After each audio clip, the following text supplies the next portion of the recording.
اعوذ باللہ السمیع العلیم من الشیطان الرجیم من حمزہ ونفخہ ونفثہ بسم اللہ الرحمن الرحیم نحمدہ ونصلی علی رسول الکریم وعلی آلہ وصحبہ اجمعین اما بعد السلام علیکم ورحمۃ اللہ وبرکاتہ رب اشرح لی صدری ویسر لی امری واحلل عقدۃ من لسانی یفقہوا قولی رب زدنی علما رب زدنی علما رب زدنی علما۔ لاسٹ کلاس میں ہم پڑھے تھے حضرت عمر بن خطاب رضی اللہ عنہ کا قبول اسلام اور مشرکین کا رد عمل۔ حضرت عمر رضی اللہ عنہ کا اسلام لانا تاریخ اسلام کا وہ رخ ہے جہاں سے مسلمانوں کو ایک نئی قوت اور عزت نصیب ہوئی۔ جب آپ نے توحید کا اقرار کیا تو زمین کے ساتھ ساتھ آسمان پر بھی اس کا چرچا ہوا۔ حضرت عمر رضی اللہ عنہ کے ایمان لانے پر حضرت جبریل علیہ السلام نازل ہوئے اور رسول اللہ صلی اللہ علیہ وسلم کو بشارت دی، اے اللہ کے رسول صلی اللہ علیہ وسلم، عمر کے اسلام لانے پر آسمان والے فرشتے خوشیاں منا رہے ہیں اور تکبیرات کی گونج ہے۔ اس موقع پر نبی کریم صلی اللہ علیہ وسلم نے نہایت محبت سے عمر رضی اللہ عنہ کے سینے پر 3 مرتبہ اپنا دست مبارک مارا اور ان کے لیے خصوصی دعا فرمائی تاکہ ان کا دل ایمان اور حکمت سے بھر جائے۔ اعلانیہ اظہار و مشرکین کی حیرت۔ حضرت عمر رضی اللہ عنہ نے اسلام لانے کے بعد اسے چھپایا نہیں بلکہ مکہ کے بڑے سرداروں کو جا کر خود اطلاع دی۔ سب سے پہلے ابو جہل کے پاس گئے۔ جب عمر رضی اللہ عنہ کے دروازے پر گئے اور اپنے اسلام کا بتایا تو اس نے غصے اور خوف میں دروازہ بند کر دیا۔ اسی بن ہشام، یہ عمر رضی اللہ عنہ کا ماموں تھا، اس نے بھی جب سنا تو سخت ناراضگی میں اپنے گھر کے اندر چلا گیا۔ جمیل بن معمر جماحی، یہ شخص پورے مکہ میں باتیں پھیلانے کے لیے مشہور تھا۔ عمر رضی اللہ عنہ نے جان بوجھ کر اسے بتایا تاکہ پورے شہر میں خبر ہو جائے۔ اس نے چیخ کر اعلان کر دیا، خطاب کا بیٹا بے دین ہو گیا ہے۔ جب یہ خبر عام ہوئی کہ عمر رضی اللہ عنہ نے اسلام قبول کر لیا تو مشرکین مکہ کی تیش کی کوئی حد نہ رہی۔ لوگ جمع ہو کر عمر رضی اللہ عنہ سے الجھنے لگے۔ کافی دیر تک جھڑپ ہوئی جہاں عمر رضی اللہ عنہ اکیلے منصب کا مقابلہ کرتے تھے۔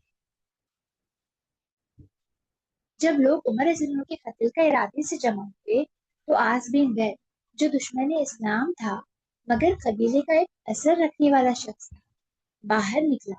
اس نے بھیڑ کو دیکھا اور کہا، تمہیں عمر سے کیا لینا دینا؟ میں نے اسے پناہ دی۔ اس نے لوگوں کو وہاں سے ہٹا دیا اور کہا کہ ان کی طرف کوئی راستہ نہیں ہے، یعنی انہیں کوئی نقصان نہیں پہنچا سکتا۔ عاص بن وائل کون تھا؟ عاص بن وائل وہی شخص ہے جس کے بارے میں بعض مفسرین کے مطابق سورہ الکوثر کی آیت نازل ہوئی۔ عاص بن وائل نے کیا کہا تھا؟ محمد صلی اللہ علیہ وسلم کو ابتر کہا اور کہا کہ ان کے انتقال کے بعد کوئی ان کو یاد نہ رکھے گا۔ وہ مسلمان نہ ہوا اور کفر کی حالت میں ہی مر گیا۔ وہ قبیلے بنو سہم سے تھا جو بنو عدی کے حلیف تھے۔ اس کی اولاد میں حضرت عمرو بن عاص رضی اللہ عنہ اور حضرت ہشام بن عاص رضی اللہ عنہ جو بعد میں صحابی بنے، یہ دونوں ان کے بیٹے تھے۔ عاص بن وائل حلف الفضول کے معاہدے بھی شامل تھا۔